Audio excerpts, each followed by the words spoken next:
As we try to raise the profile and try to have clear regulations or laws in regards to all of this, and these decisions often, unfortunately or fortunately, are made by politicians who are truly ill-informed of the spiritual aspect, of the historical aspects of First Nations issues, certainly along the Ottawa River, who we were as an Anishinaabe, as a nation, how we occupied the territory, how we continue to occupy the territory, on the fact that we're, unsurrendered, unceded, unconquered. We don't have a treaty, and that's hard to understand. Last night I was before the Senate Standing Committee on Aboriginal Affairs on the issue of banned elections and whatnot, and one senator asked me in regards, he said, "Are you treaty people?" I said, "I've explained, we're on surrender." He could not, for the likes of him, figure out that we didn't have a treaty. So he said, "You're on your own?" "No, well, not really, we're part of a nation." He couldn't grasp it, couldn't. And I was saying, these are the people that are, in the end, they speak in the Senate as being second sober thought, kind of after the House of Commons. But that's what we have to face with all of the other issues that we as First Nations meet. We can't take it all on. We don't have the resource. Governments know that. Canadian Heritage knows that. Museums are not idiots. They know our limitations. So that being said, though, I've tried to encourage museums to develop, certainly with the Algonquins, because the Canadian Museum of Civilization is right on ancestral Algonquin lands and right by the river, and it has all kinds of historical significance. But the museum officials have made no attempts to develop a kind of partnership with the Algonquin communities, because I ask, the Canadian Museum of Civilization, representing all of Canada, but sitting on traditional Algonquin land, go and have a visit.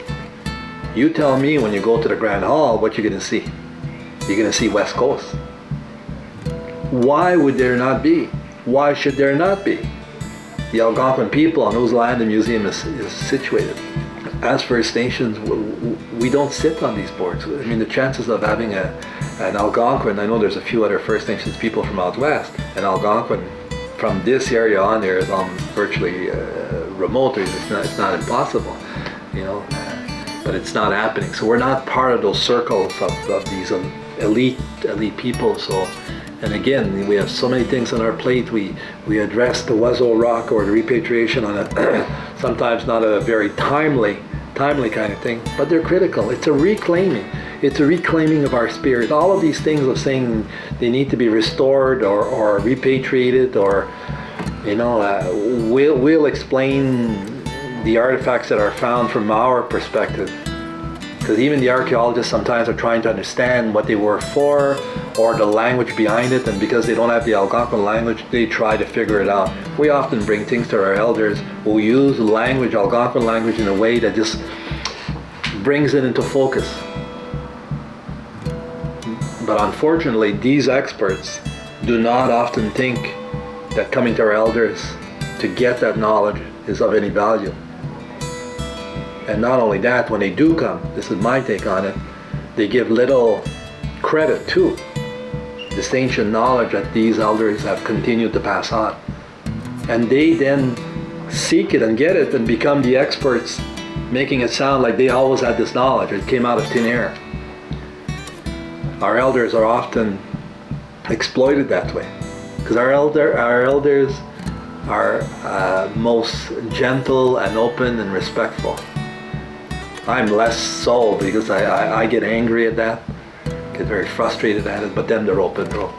I once asked some elders, used to meet them on a regular basis, and I would say, "You're never angry. I mean, you've had racism like I can't even imagine. You speak 3 languages, I don't. You have all of that. You've worked, and discrimination against you." And some elders just sat back, listened to my tirade, and they said, "Gilbert, if you're going to represent the community and if you're going to bring these issues forward, you cannot bring them forward with anger. Bring them forward forcefully, with conviction, but never with anger." I try to take that teaching. It's not an easy one.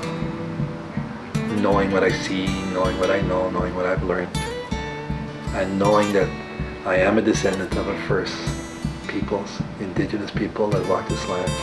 We never gave up the land.